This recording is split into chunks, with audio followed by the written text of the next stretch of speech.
या विशेष कार्यक्रमामध्ये आपल्या सगळ्यांचं स्वागत. सगळ्यात पहिले बाळासाहेबांचं स्वागत करूया. आणि निवडणुकांच्या प्रचाराला सुरुवात झालेली आहे. निवडणूक रंगत चाललेली आहे. या सगळ्या निवडणुकीमध्ये वंचित बहुजन आघाडी हा मेजर फॅक्टर ठरणार आहे. रणनीती काय असणार आहे, जाहीरनामा कसा असणार आहे, या संदर्भात आपण त्यांच्याबरोबर बोलणार आहोत.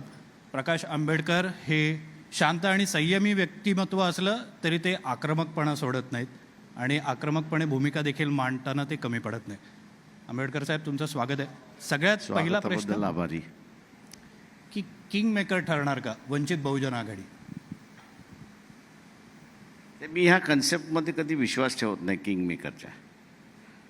याचं कारण असं आहे की राजकारणामध्ये लोक हे किंग मेकर असतात. आणि गेल्या 40 वर्षाच्या राजकारणातला इतिहास असताना बघितला तर राजकीय पक्षांना लोकच शिकवतात अशी परिस्थिती आहे. राजकीय पक्ष लोकांना शिकवतात असं मला कधीच दिसलेलं नाही आहे. अच्छा. म्हणजे मी उदाहरण नेहमी मुंबईचं देत असतो.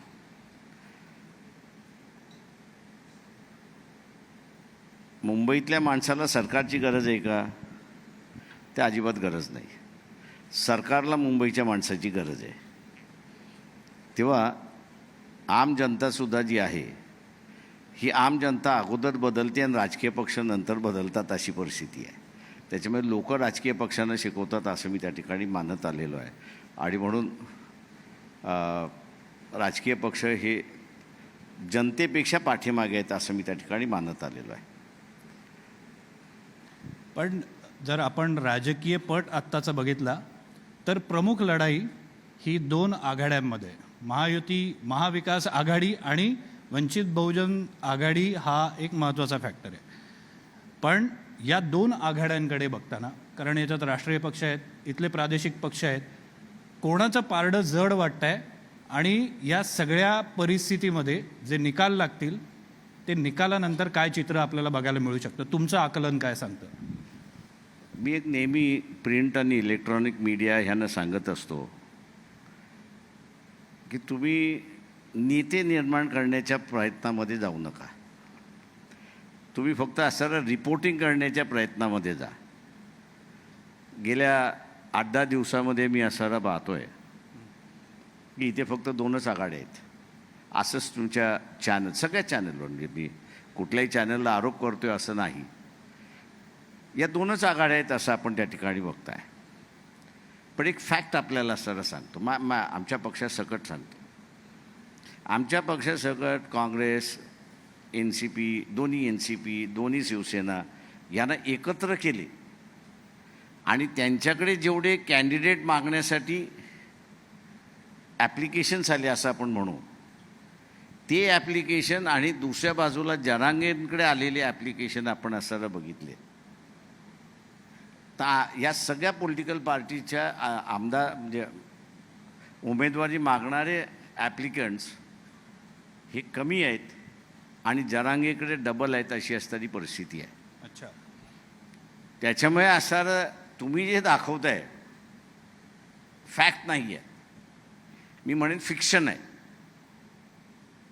त्याच्यामुळे बिटवीन फॅक्ट आणि फिक्शन तुम्ही फॅक्ट स्वीकारल्या तर अधिक चांगलं असं मी त्या ठिकाणी मानतोय. इलेक्शनच्या या ह्याच्यामध्ये आपल्याला असं लक्षात येईल की ज्या आघाडींबद्दल आपण असं बोलताय, कदाचित या आघाडी माझ्या राजकीय आकलनाप्रमाणे नॉन प्लेयर असतील असं मी गृहीत धरून धरतोय. जर जरांगे पाटील यांनी सांगितल्याप्रमाणे की अर्ज भरायला त्यांनी सांगितलेले आहेत आणि 30 तारखेला कोणी अर्ज ठेवायचे याची जर कदाचित लिस्ट त्यांनी असं बाहेर काढली तर मग माझं म्हणणं आहे की इथलं पॉलिटिकल सिनारिओ जो आहे तो पूर्णपणे बदलतो अशी असणारी परिस्थिती आहे. तुम्ही जरांगेंना सोबत घेण्याचा प्रयत्न केला, कधी बातचीत झाली? ते माझे संबंध सगळ्यांशी चांगले आहेत, नाही असं नाही, जरांगेशी सुद्धा चांगले आहेत या सगळ्या ह्याच्यामध्ये. पण त्यांची जी ओरिजिनल मागणी होती त्या ओरिजिनल मागणीपासून ते आता सारा डायवर्ट झालेले आहेत. आणि त्यांची आता जी नवीन मागणी जी आहे ती मला वाटतं मेन राजकारणाचा मुद्दा होतोय अशा एकंदरीत दिसते. आणि ती म्हणजे की मराठा समाजाला ओबीसीतून आरक्षण द्या, ही जी त्यांची मागणी आहे ती एका बाजूला मागणी, आणि दुसऱ्या बाजूला ओबीसी संघटना आणि नेते यांची असणारी मागणी की आम्ही असणारा मराठा समाजाला आमच्या यादीमध्ये येऊ देणार नाही, शासनाला वेगळं द्यायचं असेल तर त्यांनी द्यावं. हे दोन्ही आपण असणारा बघितलं तर हे दोन्हीही एकमेकाशी कॉन्फ्लिक्ट आहेत. आणि हे कॉन्फ्लिक्ट आपण असणारा पाहिलं तर हे पॉलिटिकल कॉन्फ्लिक्ट आहे. आणि या पॉलिटिकल कॉन्फ्लिक्टचं असणारं एक स्वरूप जे आहे ते मी स्वतःहून म्हणजे आम्ही ज्यावेळेस आरक्षण यात्रा काढण्याच्या पाठीमागची असणारी आमची जी एक भूमिका होती की 2031 ठिकाणी मराठा वर्सेस ओबीसी असा दंगे झाले, तुटपूट झाले, त्याचा रेकॉर्डही आपल्याला पोलीस स्टेशनमध्ये मिळेल. म्हणजे हे एक द्योतक असं मी त्या ठिकाणी मानतोय की उद्याची असणारी जी निवडणूक आहे त्या निवडणुकीमध्ये ओबीसी मराठा समाजाला मतदान करणार नाही आणि मराठा समाज ओबीसीला मतदान करणार नाही, इथपर्यंत ती डिवाईड गेलेली आहे असं मी त्या ठिकाणी मानतोय. पण तुम्ही एक विधान केलेलं मधल्या काळात की मराठा उमेदवारांना मतदान करण्याच्या ऐवजी ओबीसी उमेदवाराला मतदान करा, ओबीसींनी मतदान करावं ओबीसींना, किंवा इतर हो, लोकांनी आम्ही ओबीसींना मतदान करावं. जी भीती आहे ती मी भीती या ठिकाणी ओबीसींच्या वतीने या ठिकाणी व्यक्त करतोय. आणि ती म्हणजे की विधानसभेच्या नंतर जे सुप्रीम कोर्टाचा आरक्षणाच्या संदर्भात म्हणजे स्थानिक स्वराज्य संस्था जे आहेत त्याच्यातलं ओबीसीचं जे आरक्षण आहे त्या आरक्षणाच्या संदर्भातला जो निर्णय दिलेला आहे सुप्रीम कोर्टाने, आणि तो म्हणजे कुठल्या नगरपालिकेमध्ये कुठल्या जिल्हा परिषदेमध्ये किती टक्के ओबीसी आहेत ह्याचा डेटा नसल्यामुळे त्यांना सरसकट 27% आरक्षण देणं हे चूक आहे, बरोबर नाही असं इनडायरेक्टली सुप्रीम कोर्टाने सजेस्ट केलेलं आहे. आणि त्याच्यामुळे हा इम्पिरिकल डेटा येऊ नये, तो इम्पिरिकल डेटा जोपर्यंत येत नाही तोपर्यंत त्याला स्थगिती दिली आहे अशी असणारी परिस्थिती आहे. ओबीसी संघटना ओबीसी नेते जे आहेत आणि आमची वंचितची सुद्धा ही भीती आहे की विधानसभेमध्ये नवीन विधानसभा गठीत होईल त्या विधानसभेमध्ये सुद्धा हाच प्रश्न तिथे उपस्थित केला जाईल की ओबीसींची जनगणना करून घेऊ, टक्केवारी किती आहे ती आपण घेऊ, आणि ती टक्केवारी आल्यानंतर येत नाही तोपर्यंत ओबीसीच्या आरक्षणाला स्थगिती देण्यात येईल. सुप्रीम कोर्टाचा प्रिन्सिपल जो आहे तो विधानसभा तिथे असताना मान्य करेल आणि जनगणना होत नाही तोपर्यंत स्थगिती होईल अशी ओबीसी नेते कार्यकर्ते आमची सुद्धा ही भीती आहे. याचं आणि ते होऊ नये या दृष्टीने आता सगळं इलेक्शन खेळलं जाते असं माझं स्वतःचं आकलन आहे. बाळासाहेब, तुम्ही एक आरोप केलेला मधल्या काळामध्ये शरद पवारांवरचा तो आरोप होता की त्यांचे एका अंडरवर्ल्ड डॉनसोबत संबंध आहेत म्हणून सनसनाटी निर्माण झाली. पण तसे काही पुरावे आहेत का? जर असतील तर तुम्ही ते माझं सादर म्हणणं का आहे मी नाही त्याच्यामध्ये पुरावे त्यांची फ्लाईट दिली होती. मुख्यमंत्र्यांकडे हिंमत असेल एकनाथ शिंदे तर सगळ्या मुख्यमंत्र्यांचे असणारे एटर्नी जी असते ही जपून ठेवलेली असते. मी त्याच्यामध्ये 2 आरोप केले होते की त्यांनी ज्या रूटने केले होते ते रूट जेव्हा तुम्ही कॉन्स्टिट्युशनल पदावरती बसलेला असतात त्यावेळेस ते सगळे रूट्स कोणाला भेटणार, तुम्ही कुठे राहणार नाही याचं सँक्शन्ड असतं.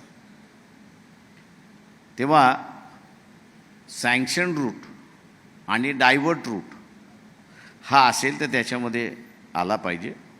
मी ते करत असताना मी पुन्हा असं म्हणालो होतो की रिव्हिजिट करण्याची गरज काही आहे या सगळ्या घटनेला.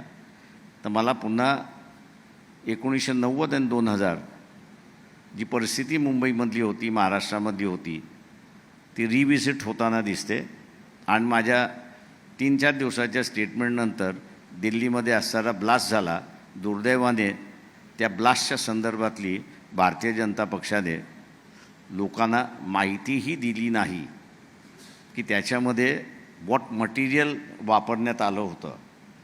कुठेतरी मी असं म्हणतोय की इथे लीडरशिपवरतीच असणारा आक्षेप यायला लागलेत अशी परिस्थिती आहे. सगळे फॅक्ट्स मी काही जनरल ह्याच्यामध्ये रिव्हील करू शकत नाही, परंतु मी आजही स्टँड बाय होतो आहे त्याच्या आजेशी. त्याच्यामधला अजून एक गंभीर आरोप आहे की मी त्याच्यामधला फक्त रूट दिला होता, बाहेर दिलेला नाही. पण आज मला म्हणायचं आहे त्याच्यामध्ये की लालकृष्ण अडवाणी असताना हाच इश्यू पार्लमेंटमध्ये गेला होता आणि बऱ्याच जणांना माहीत असेल की त्या ठिकाणी वोरा नावाचे असणारे होम सेक्रेटरी होते आणि वोरा यांची असणारी कमिटी बसण्यात आली होती. मी त्यावेळेस राज्यसभेमध्ये होतो. आम्ही बोमाबोम करून त्या वोरा कमिटीचा असणारा रिपोर्ट हा पार्लमेंटमध्ये ले डाऊन केला. पण पार्लमेंटमध्ये ले डाऊन करत असता त्याचे ॲनेक्शर्स जे आहेत सगळे हे काँग्रेस पार्टीनी त्यावेळेस अटॅच केले नाही आणि म्हणून लालकृष्ण अडवाणी यांनी असणारं स्पीकरला पत्र लिहिलं होतं की ते अटॅचमेंट काही आहेत ते आम्हाला असणारं सांगा. दुर्दैवाने मी असं म्हणेन की आपल्या इथल्या ह्या ज्या नेक्सेस आहेत या नेक्सेसकडे मला वाटतं दुर्लक्ष केल्या जाते आणि हे नेक्सेस दुर्लक्ष करत असताना हे सगळे सरकारचे जावई आहेत का याच्याबद्दल मला असं जरा शंका येते. आणि प्रोटेक्टिव्हनेस जो येतो आहे त्या प्रोटेक्टिव्हनेसच्या ह्याच्यामध्ये कॉमन मॅन जो आहे तो बळी पडतो आहे अशी असणारी परिस्थिती आहे. त्याच्यामुळे आजही मी असणारा विचारतो की त्याची असणारी इन्क्वायरी का झाली नाही. लालकृष्ण अडवाणी माझ्या अंदाजानं व्हेरी सिस्टमॅटिकली, मी आरोप करत नाही, पण व्हेरी सिस्टमॅटिकली नरेंद्र मोदींनी त्यांना बाहेर ठेवलं, out of ministry and out of Lok Sabha.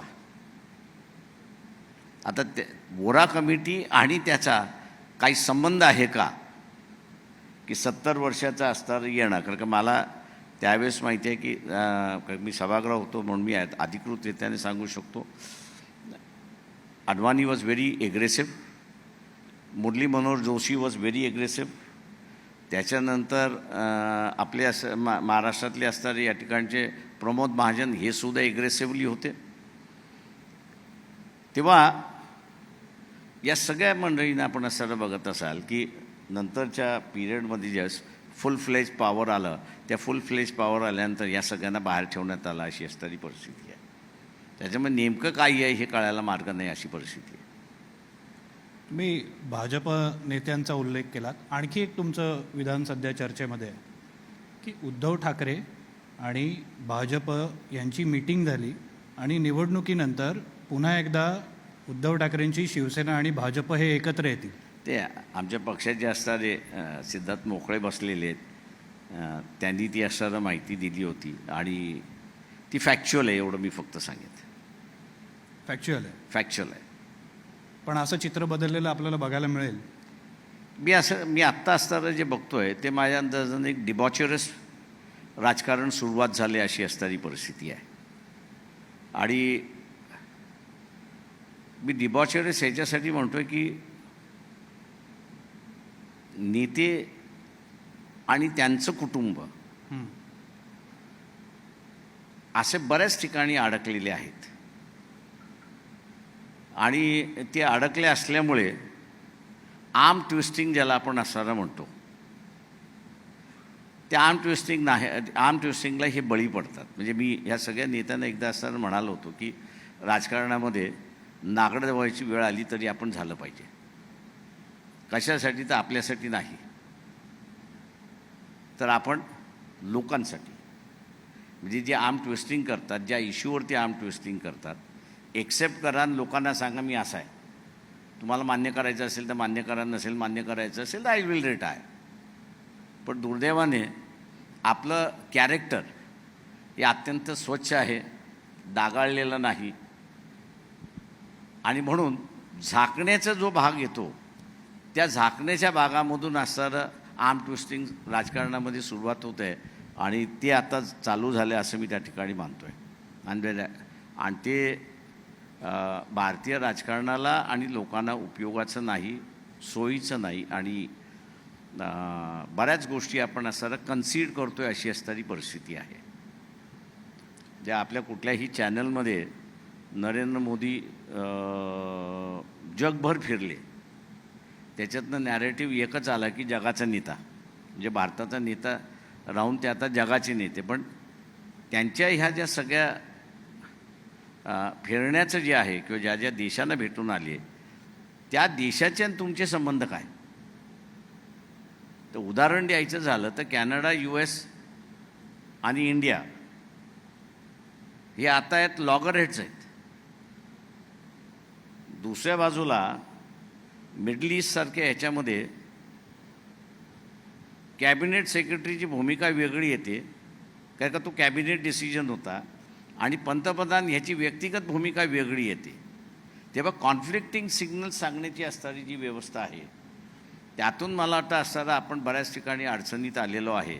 आणि दुर्दैवाने भारतीय राजकारणामध्ये परदेशी धोरण हे डिस्कशनला कधीच येत नाही अशी असणारी परिस्थिती आहे. म्हणजे तो आपल्या ताटातला विषय असं आपण कधीच मानत नाही, पण त्याचा परिणाम असताना भारतावरती होतो हे आपण कधीच लक्षात घेतलेलं नाही आहे. तुम्ही कॉन्फ्लिक्टचा या ठिकाणी उल्लेख केलात, तर थोडं पाठीमागे गेलं. लोकसभा निवडणुकीपूर्वी शिवसेना आणि तुमचं व्यवस्थित जुळलेलं होतं. मग असं अचानक काय झालं की मिठाचा खडा जो आहे तो दुधात पडला, तुम्हाला वेगळं काढलं? नेमकं वेगळं होण्याला जबाबदार कोण आहे असं तुम्हाला वाटतं? ते मी असं म्हणेन, राजकारणामध्ये तुम्ही विक्टम कार्ड हे असं कधी कोणी खेळू नये या मताचं मी आहे. मी असं एवढं म्हणेन की त्यांच्या डिझाईनला आम्ही असं बळी पडलो आणि त्यांना आम्हाला घ्यायचंच नव्हतं. मग मी तुम्हाला असं जर संजय राऊत यांचा असं जर एक क्लिप दाखवली याच्यामध्ये, तुम्ही दाखवलं तर मला वाटतं असं स्पष्ट होईल की आम्ही 7 जागा देऊ, 2 जागा देऊ, 3 जागा देऊ, 1 जागा देऊ, अशी त्यांची कंटिन्युअस चेंजिंग विधान आहेत.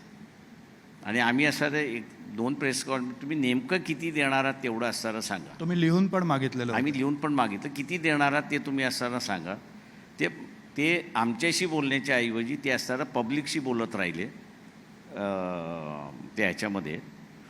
आणि तिथे आम्ही असताना म्हणू की स्ट्रॅटेजिकली आम्हाला असं वाटलं की यांना जेन्युइनली BJPच्या क्लचेसमधून बाहेर पडायचं आहे, संविधान वाचवायचं आहे. याच्याबद्दल माझा आजही त्यांच्याबद्दलचा डाऊट कायम आहे. अच्छा. पण हे सगळे BJPच्या क्लचेसमध्ये अडकलेले आहेत आणि यांना BJPच्या क्लचेसमधून बाहेर पडायचं आहे आणि म्हणून हे आपल्याशी बोलता येत आहेत. हा माझा समज त्या ठिकाणी असताना झाला. आणि त्याचा त्यांना असं वाटलं की आपण असा वापर घेऊन त्यांना बदल करता येईल असं त्यांना वाटलं. पण दुर्दैवाने मी असं म्हणेन की त्या इंडिया आघाडीमध्ये एकही व्यक्ती असा नाही की ज्याला पॅन इंडिया सेन्स आहे. माझ्या मताप्रमाणे असणारं कोणीही आपल्या चॅनलवरती असणारं, मी लोकसभेच्या 8 महिन्या अगोदर म्हणालो होतो की इंडिया आघाडीने जर आमच्याबरोबर बसले तर BJP विल नॉट क्रॉस 200. तुम्हाला असणारं पॅन इंडिया अंडरस्टँडिंग असल्याशिवाय तुम्हाला BJPला आता तोंड देता येणार नाही अशी परिस्थिती आहे. आणि जे हॉचपॉच आघाड्या झालेल्या ज्या आहेत, आणि आज आपण बघत असाल की त्याच आघाडीतले काही जण बाहेर ठेवलेले आहेत. हे बाहेर ठेवलेले नाहीत, डिक्टेट करण्यात आलेले, कीप देम आउट. आणि म्हणून मी म्हटलं की प्रत्येक माणूस धुतळ्या तांदळासारखा असतो का? तर माझं म्हणणं अजिबात नाही. तुमच्या गुड साईड आहे आणि बॅड साईडही आहेत. तुमच्या बॅड साईड आहेत त्या तुम्ही एक्सेप्ट करायला सुरुवात केलं पाहिजे, पब्लिकली एक्सेप्ट करायला सुरुवात केलं पाहिजे. आणि ते पब्लिकली तुम्ही असं एक्सेप्ट केलं तर लोकांच्याही लक्षात असं की ही याची वाईट बाजू आहे. आणि त्याच्यामुळे उद्या तुम्हाला त्याच्यावरती कोणीही आर्म ट्विस्टिंग करू शकत नाही की जे आज आर्म ट्विस्टिंग होते ना. मोदी आज असताना एवढा मोठा आरोप केल्यानंतर Y has he not started making enquiries? की तुमच्या 4 दिवसानंतर असताना ब्लास्ट झाला, वाय? मी असं म्हणेन की dangerously we are playing along a line की ज्याच्यामध्ये पॉलिटिकल लिडरशिप ही आपण संपवत चाललेलो आहोत. अच्छा. म्हणजे body will remain but it will be headless. अशा असणाऱ्या स्टेटसमध्ये आपण असणारं चाललेलो आहे. म्हणजे मी इथे बसलेल्या सगळ्यांना असताना म्हणणार आहे, within 10 seconds after Modi who, you don't have the answer. आणि त्याचं कारण असं आहे की रिलायबल लिडरशिप ज्याला आपण म्हणतो, विश्वास ठेवणारी लिडरशिप जी आहे ती इथे उभीच राहू दिलेली नाही. आणि जी काही लिडरशिप आपल्यासमोर दाखवल्या जाते ती राहुल सगळी गांधींचं लिडरशिप नेतृत्व आहे ती की? सगळी लिडरशिप जी आहे ती सगळी लिडरशिप असणारं कुठे नाही कुठेतरी डागाळलेली आहे. आम्ही डागाळलेलो आहोत. मी जसं मगाशी म्हटलं की तुम्हाला जनतेला लीड करायचं असेल तर तुमच्या बॅड साईड्स तुम्ही असताना पब्लिकली एक्सेप्ट करायला सुरुवात केलं पाहिजे. लोक माफ करतील हा माझं म्हणणं आहे. एकदा तुम्ही एक्सेप्ट केलं की हा मी असं आहे, लोकांच्या लक्षात येतं की ह्या इश्यूवरनं ह्याला आर्म ट्विस्टिंग करता येत नाही. त्याच्यामुळे पीपल विल स्टार्ट एक्सेप्टिंग. आता तुम्ही म्हटलात की नेतृत्वचा उल्लेख केलात, पण महाविकास आघाडी संदर्भातल्या ज्या बातम्या येत आहेत त्यांच्यातल्या इनफायटिंगच्या ज्या बातम्या येत आहेत, काँग्रेसला कॉर्नर करण्याचा प्रयत्न चाललेला आहे. काँग्रेसच या ठिकाणी एक मोठा विरोधक म्हणून संपूर्ण देशामध्ये लोकसभा निवडणुकीनंतर उदयास आला. मग नेमकं काँग्रेसचं चाललं आहे काय? मी आता एक उदाहरण देतो. काँग्रेस लार्जेस्ट ऑपोजिशन पार्टी आलेली आहे, हे बरोबर आहे. त्यांच्याकडे लीडर ऑफ दी ऑपोजिशन आलेला आहे.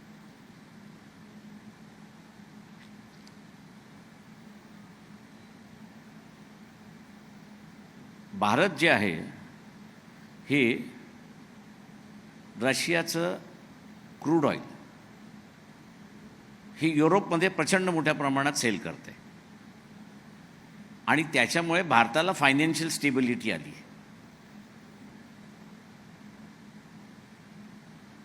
आज वी आर फायनान्शियल स्टेबिलिटी आपल्याकडे बरीच आली असं मी त्या ठिकाणी म्हणणार. दिस इज प्लस पॉईंट आहे मी असं म्हणेन.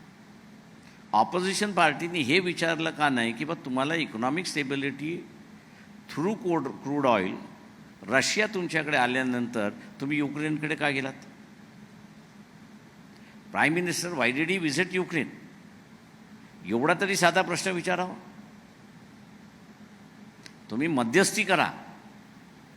Meditation is different thing.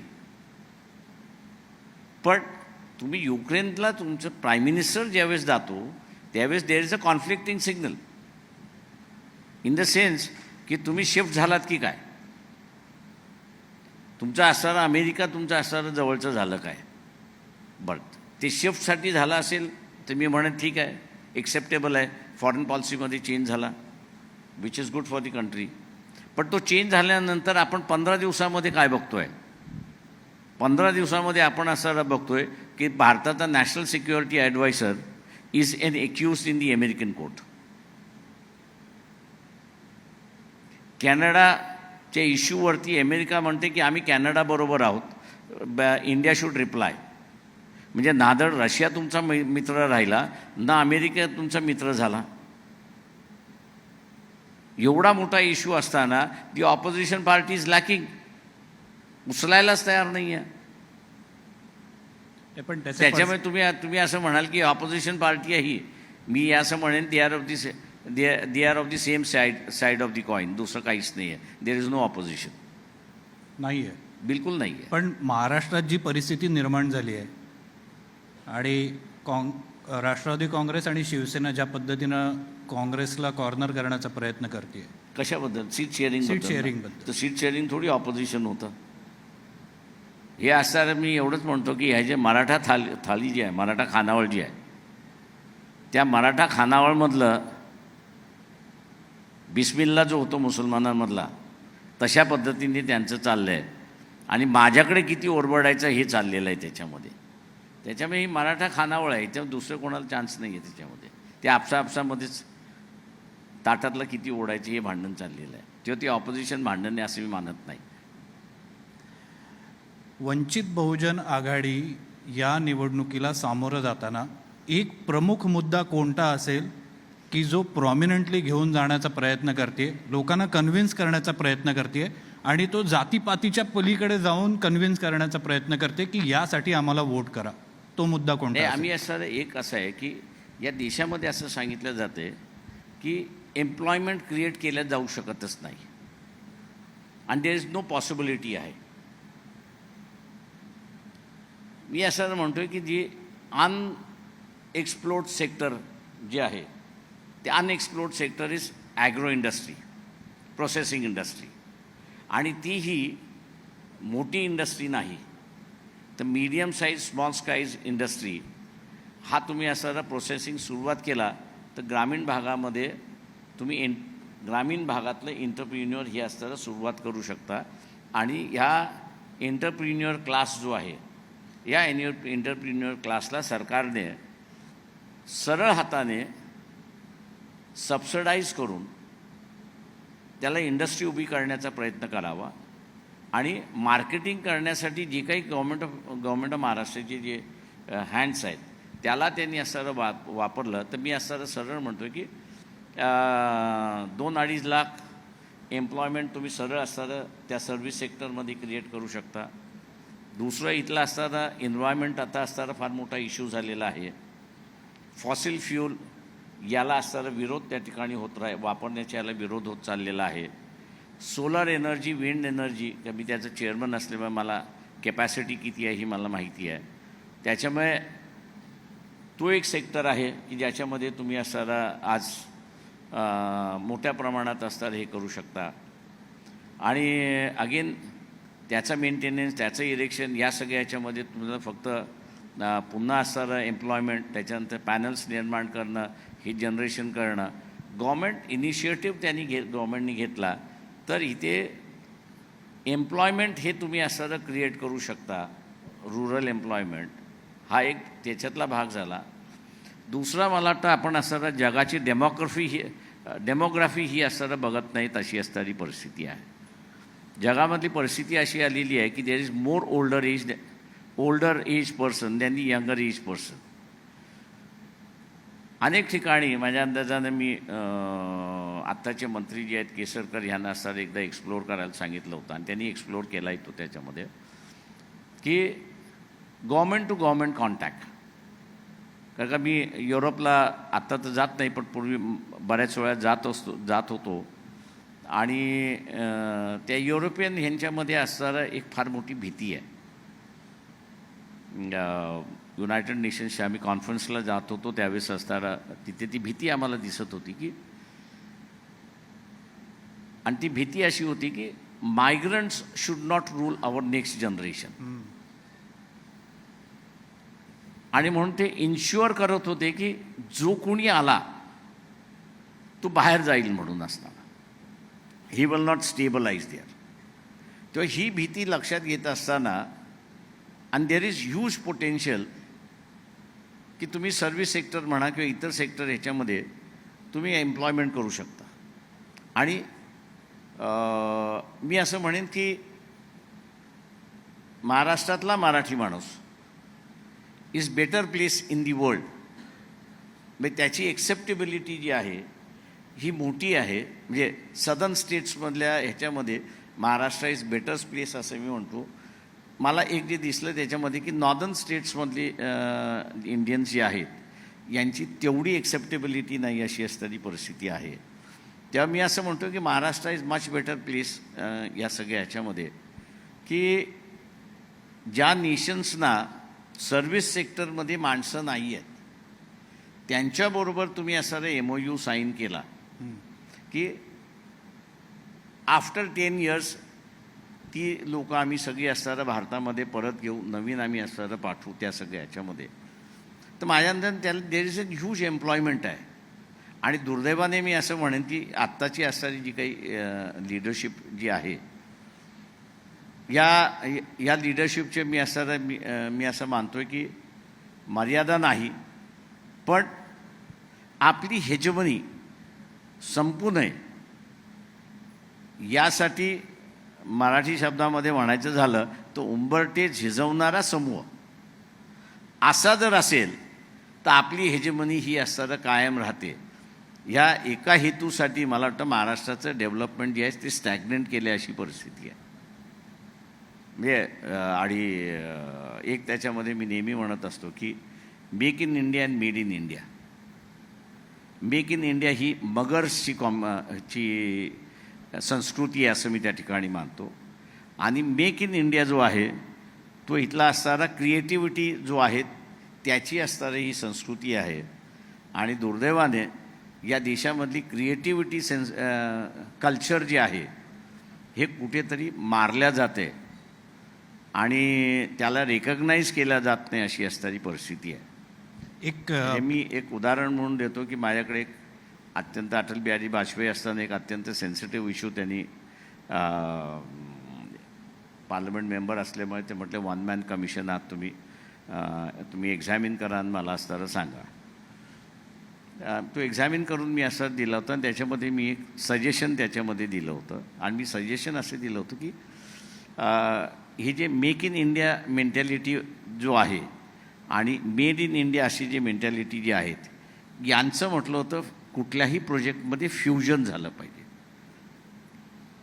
आणि ते फ्युजन आपण असणारं करू शकलो तर बऱ्याच गोष्टी असणाऱ्या नव्या आपण असणाऱ्या त्या ठिकाणी निर्माण करू शकतो. क्रिएटिव्हिटीचा एक भाग आहे आणि एक प्रिन्सिपल ॲनालिसिसचा एक भाग आहे.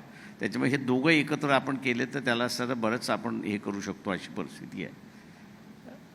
समाव दी अदर माझ्या अंदाजानं तो लेटर पार्ट माझा जो होता that was leaked to the administration त्याच्यामध्ये. आणि बरेच जणांनी मला असताना मग त्याच्यामध्ये सांगितलं Prakash you should not have suggested this. तर म्हटलं वाय? तर ते म्हटले this is casting aspirations on us. तर मी म्हटलं त्याचा भाग जर नसता तर म्हटलं मला as a member of parliament म्हणून त्या कमिटीचा मेंबर म्हणून म्हटलं मला हे इन्व्हेस्टिगेट करायला सांगितलं नसतं. मला जे इन्व्हेस्टिगेट केलं ते आहे. इथे गरज आहे माझ्या अंदाजानं की फ्युजन ऑफ थॉट्सची गरज आहे असं मी त्या ठिकाणी मानतो आहे. आणि ते जर आपण असं करू शकलो महाराष्ट्रामध्ये आणि महाराष्ट्राच्या ह्याच्यामधनं तर मी असं म्हणतो की बऱ्याच नव्या गोष्टी आपण करू शकतो अशी परिस्थिती आहे. धन्यवाद आंबेडकर साहेब, तुम्ही चर्चेसाठी वेळ दिलात. नवीन पाहुणे येत आहेत, आपण हा मंच आता सोडूया. पण तुम्ही तुमचे विचार मांडलेत आणि महाराष्ट्र हा उज्ज्वल कसा होईल यासाठीचं तुमचं विजन हे खऱ्या अर्थानं वेगळं आहे, हे नेहमी आत्तापर्यंत दिसत आलेलं आहे. धन्यवाद तुम्ही या चर्चेत सहभागी झालात त्याबद्दल.